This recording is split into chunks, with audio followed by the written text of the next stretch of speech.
Okay. Okay, Now, I just moved the questions that we were discussing in our weekly with Mike, that I was like trying to avoid like using the you need to ask Orit answer, but I copied those questions into today's agenda. do you want to voice them over, Gosha? Those are from Mike, so like. Mike, do you want to voice them over? Yeah, sure. So the first one, are namespaces going to be presented in the future as a single container type, or are they going to take multiple forms? So that question was kind of stemmed out of, as I was going through and reviewing all the information, the most recent was kind of the, Nick had proposed a few designs and there were some discussions around there. And in there was, I think he had gone down the route of already combining projects and groups into and basically getting rid of groups and just going with projects. And I saw the response of yours, Ori, that we are not going to do that. And I've just been curious, was that a we are not going to do that now opinion, or is that a we are never going to do that opinion? And if it's the latter, like what are your thoughts on that? Is we're never going to do that. So there's a lot. Let's talk about namespace as two different things. What, or maybe three even different things, but we'll start with the first. First of all, there's a logical way, regardless of the code right now, a logical way that people group their things within GitLab. And so it makes sense, and people use this today, to have projects, groups, and subgroups as logical entities that are basically containers that, you know, the project is the lowest level, and then you have the subgroup and the group, and you may not have a subgroup, right? You may, or you may not even have a group. Maybe you just have a project. But there's a logical flow to that structure. I think the majority of the DevOps tools work in that kind of way. And I don't think we're going to move away from that until like there's this genius idea of doing something else, but I don't like consolidating them is not at all what the group is going to be working on in the near / mid / in my time that I can think about, just from a logical perspective. Yeah. So I'm going to pause for a minute and see if you have questions on that. So the reason why I was going down that path was I was looking at, like, as we move features from one to the other, and if you play that out, you know, to the limit, and there is complete feature parity across, right, all things, I'm not sure at that point a user would be able to understand, like you said, but there is a logical order to them. But if they all have the same things, like that logic order kind of breaks down. So that's what I was kind of looking at, like what is the upper limit of feature parity that would break that logical model? So one more thing to think about, even if we get feature parity between, I'm just going to, for simplifying this conversation, say groups and subgroups. Whenever I say groups, that's also going to include subgroups. Okay. Yeah. One distinction between projects and groups is the aggregation of the data, right? So if you're thinking about the project as the lowest level, it has a set of permissions, behaviors, settings, whatever configurations, whatever you want, users even. And then when you go to the group level, the group can contain multiple projects and they can each hold something different. But from the administrative point of view, you can also set things that will cascade down. And if you think of this as like, and we're going more to the enterprise model, where the enterprise says, here are my compliance regulations, every project must have XYZ, you can get that down. And then whatever doesn't comply to that can have its own individual setting. So I'm gonna just make it super simple. Imagine that you know, all the settings are the same besides appearance. So we can have a background, the blue project and a green project, and that would be the difference between the two, but they could still have that own attribute that differs between them. Does that make sense?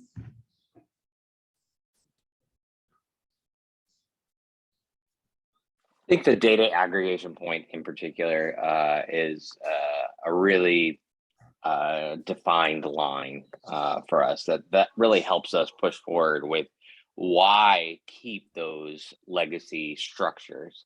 That's a great point.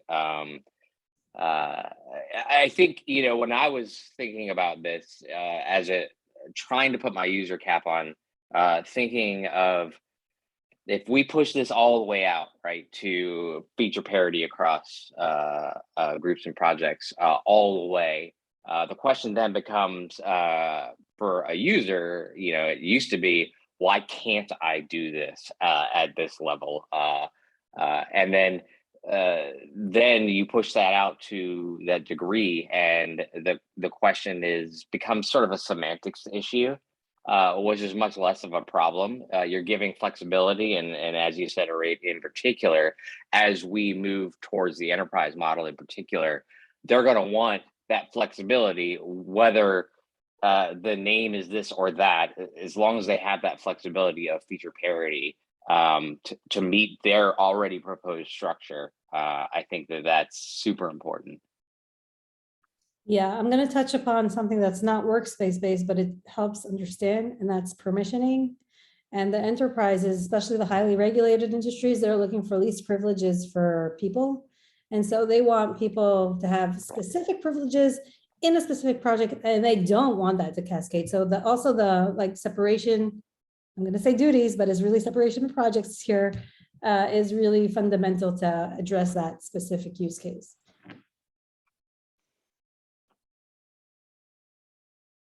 I have one follow-up question, because I was going through a backlog not so long ago, and there was this idea about the team. And you said like we want to pursue it one day, and I want to like understand, how do you see a team in this whole Also, you want to complicate things, great. that's my thing, I'm complicating. So what is a team? That's like a philosophical question, and we don't have that capability in GitLab today. We can totally do everything that we want in Workspace and achieve beyond the MVC without having a team. A team is a totally different subject, but in terms of what I was thinking is today we don't have a concept of a team in GitLab. So when you add members, they're really individual. You can add a group, but a group is not a team. A group is multiple projects, or at least one project. And so it doesn't translate well when you're thinking about a team as people and not projects. I'm going to give you again an example, not from Workspace, but Workspace is everything. So I'm going to allow myself. One thing that comes up from customer conversations that I've been having around value stream analytics, DORA metrics, for example, is that high performing teams, they want them to have full autonomy over their workflows. So imagine again, you're in a highly regulated industry and you have a protocol that says you have to have a manual sign off before deployment to production. Someone has to manually push the button. However, if there's a team that has high performance because they, met the criteria of value stream or DORA, and they're like amazing, they waiver that and they let them do the whole process automatically. So thinking about that kind of use case, we need to define the team as that group of individuals and not people on a specific project, because a project can have like 50 teams working on it, collaborating together. But how do you identify those specific individuals? Does that make sense? Okay, I was just like thinking if like you think it's as a like one other container, like we have groups, we have projects, and we will have other containers called teams, or this is like something that's separate. I haven't thought it through, and it's probably going to be Christina's job now.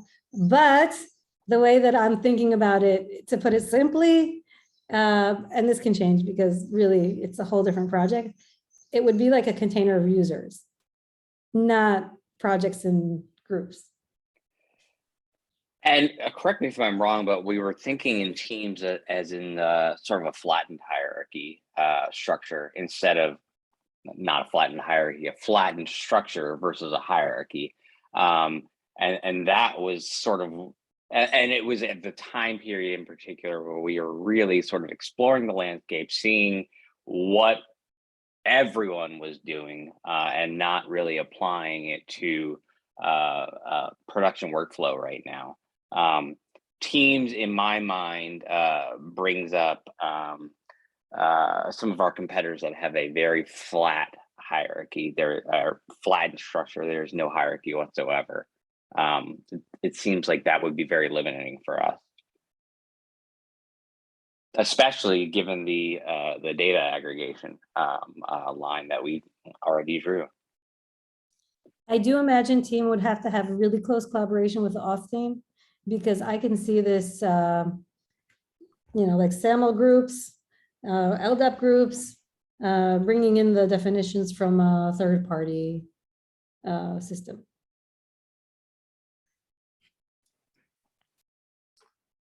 So going back to the data aggregation line,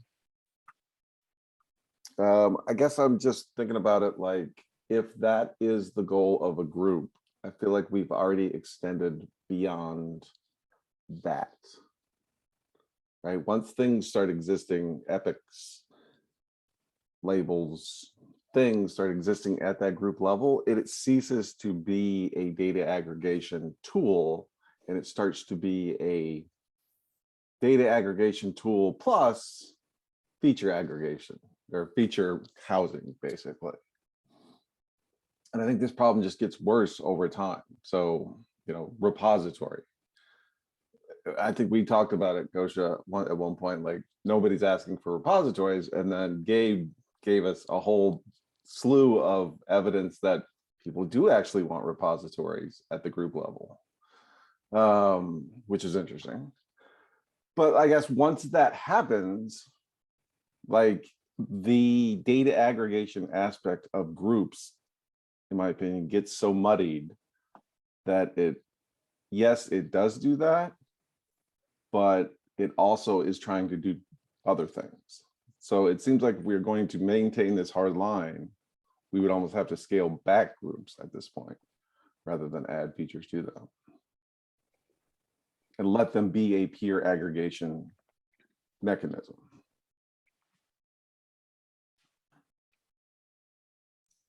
I'm not sure I totally followed you, Mike. The way that I'm thinking about the group aggregation is, and what I understand is today, labels, for example, I use labels because it's an easy example, exist in the project level, and there's separate labels that exist in the group level. What people expect is that all the labels in every single project that exists in the group exist at the group. And today that mechanism doesn't work, and you have to manually create it. And so when you search for something in the group level, you're expecting to find everything in the projects below. However, if that label is missing, it's going to show up as like empty when you search for the group. So when I'm thinking about group aggregation, I'm thinking about like when I search for text in Slack, it asks me, do you want to look in a specific channel, or here's everything we found. Here's everything we found on the channels. Here's everything we found about people. Here's everything we found. So that's kind of why I think people would use things at the group level, mainly for visibility and for searching. I don't disagree with that. I absolutely 100% am 100% on board with that view of a group.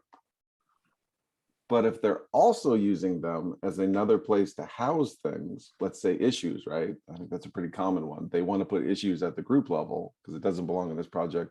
It doesn't belong in this project.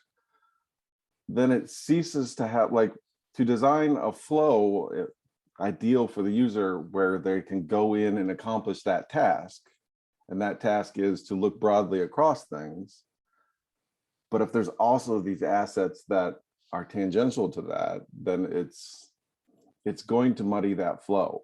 It's going to be the same problem that we currently exist today, where it's trying to do too much, is what I'm saying.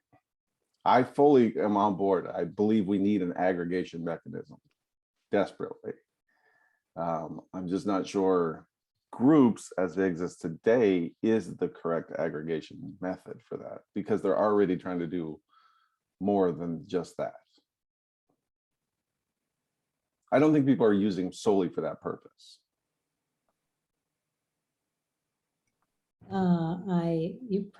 People abused things to things that they shouldn't be doing, but I don't know if we can educate them well enough to stop doing that.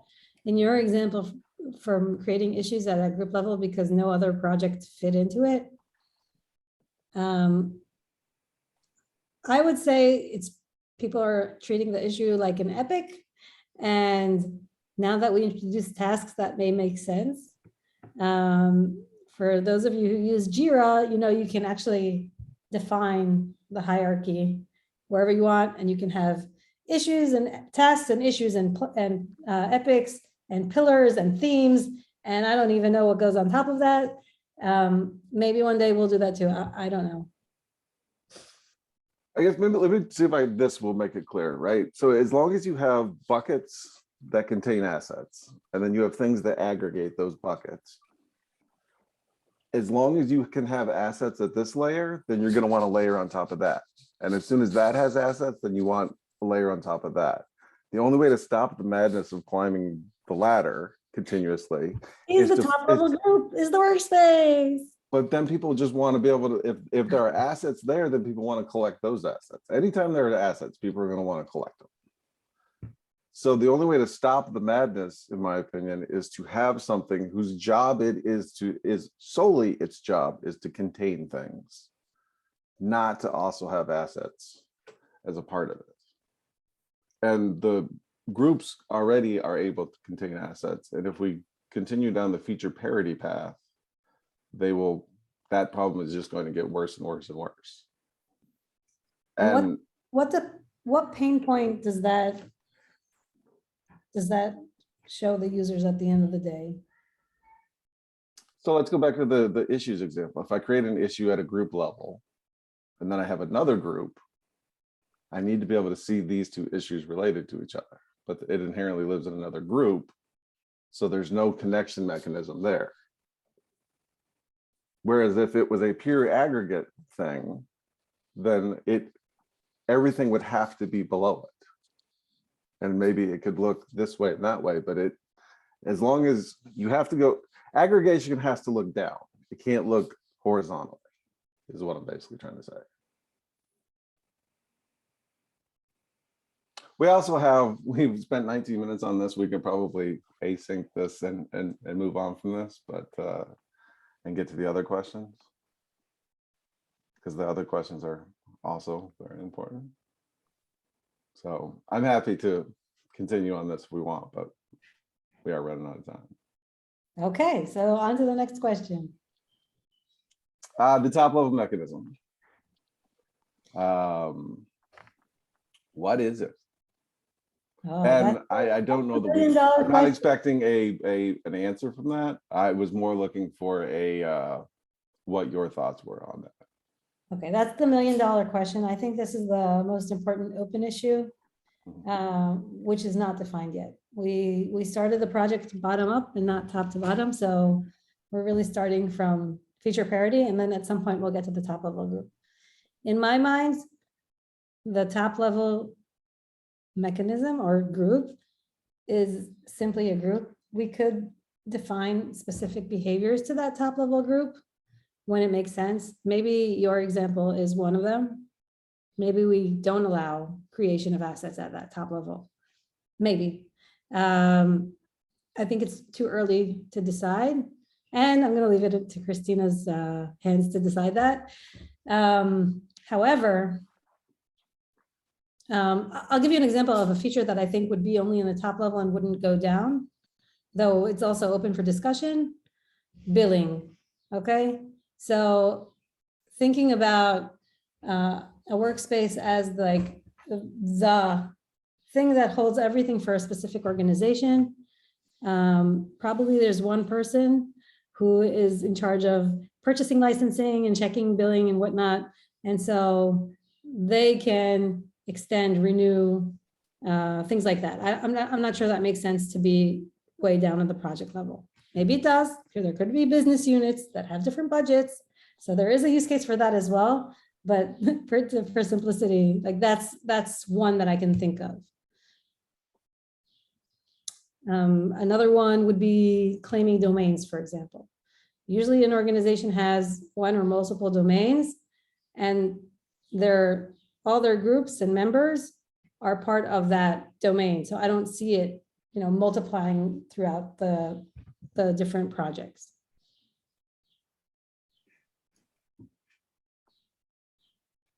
Okay, makes sense. But I still think this needs to be problem validated, solution validated, and also the terminology. We didn't mention this in your question before, which we spent 19 minutes on. But namespace, in my opinion, there is no way that should ever be in the user interface. It's very confusing, even internally. I would not want to know what a user thinks when they see the word namespace. And the same thing for top level or workspace. We need to define what the right terminology should be.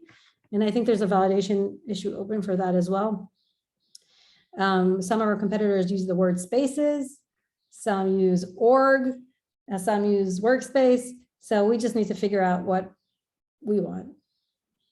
And if you decide workspace, that's also okay.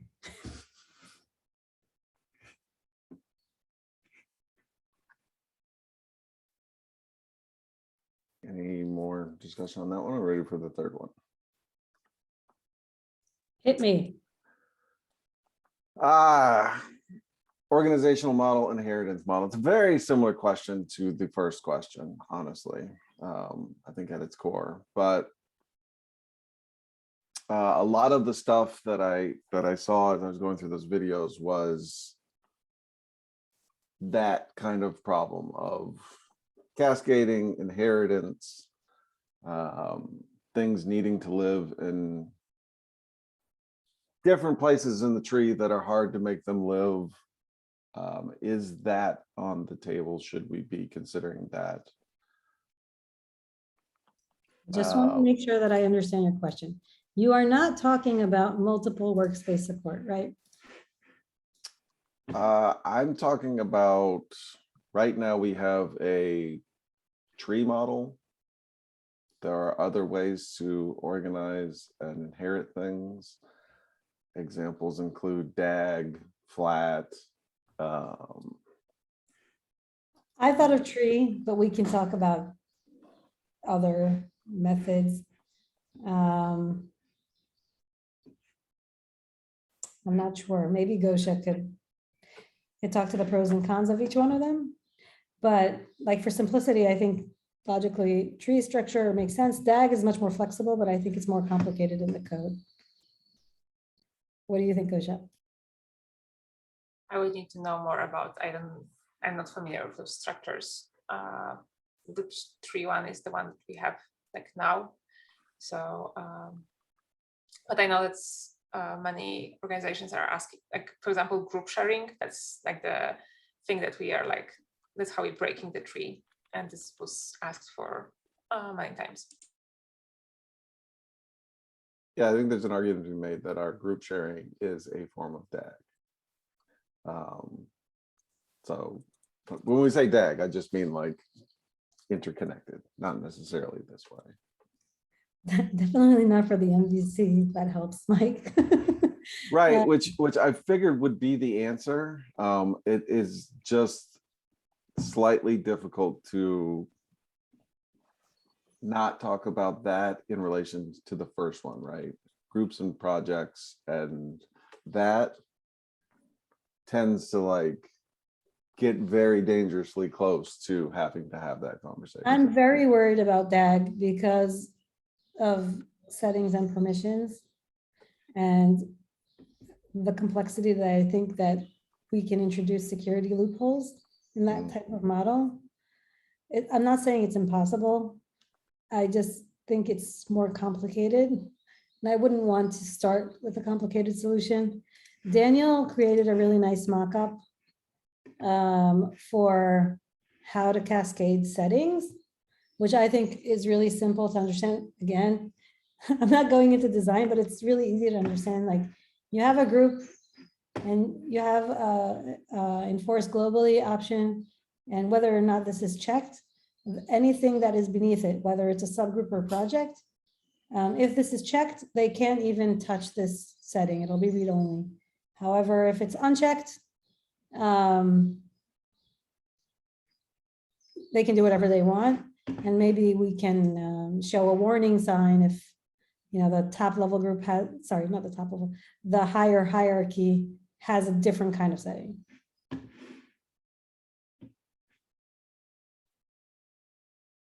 I mean, I think this is easy and simple. It's yours. Okay, so I'm hearing the answer as I'm interpreting it of let's try to avoid that in the MVC, but recognize that it might be lingering out there and we might have to touch it as we're discussing other things. I think that Arit really, right in the very beginning of her answer in particular, I think hopefully we could get to it. I'd love to see sort of a pros and cons model of these different structures against each other. I have yet to see one. I've spoken with Gabe a lot about DAG and the advantages of that, but that conversation has been very isolated to just DAG and not necessarily a comparison to what the others are in the environment. I'd love to see, like, okay, if we wanted to put in the work to go with a DAG, which would be very an uphill battle and very complicated for permissions levels, what advantages is that getting us over the traditional tree model that we have already? And are there others? I hear a lot about DAG, but I don't hear much about others. So if we truly want to like answer this question, where do we want to go with these organizational models? Is this truly an open question? Can we do this? Then I would really want to start with just a simple pros and cons list of advantages of one over the other, which I haven't seen yet. I think that that's the important part. I haven't seen it yet. Yeah. Looks like we have an action item from the meeting. Yeah, and I think we have experts that have been involved in the work group for Workspaces early on. I mentioned Gabe in particular, but Marcel, others who can speak very clearly about these topics. So yeah, I'd love to see that.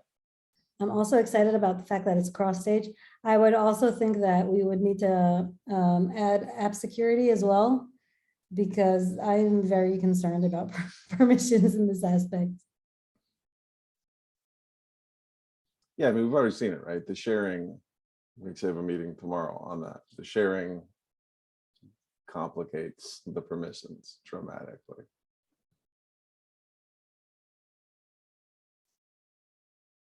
Can I ask another question that's not on the agenda?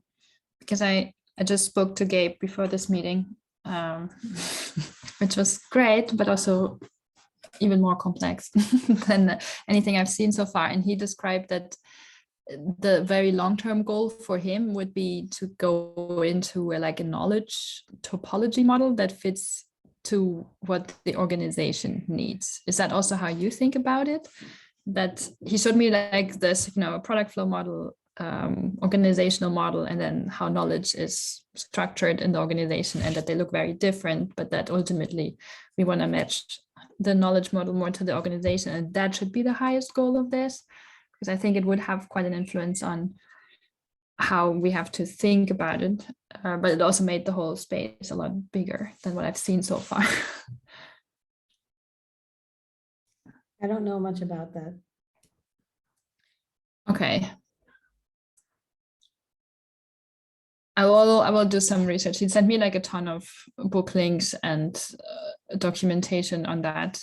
So it just sounded very, very large in the way he was thinking about it. So I want to make sure that's captured.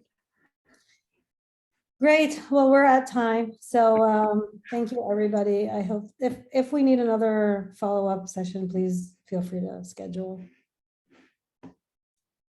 And I'll try to find some place async to continue the project group conversation. There's several issues out there. I'll just pick one. we can Yeah. continue from there. Great. Enjoy the rest of your day, everyone. Thank you. Bye bye.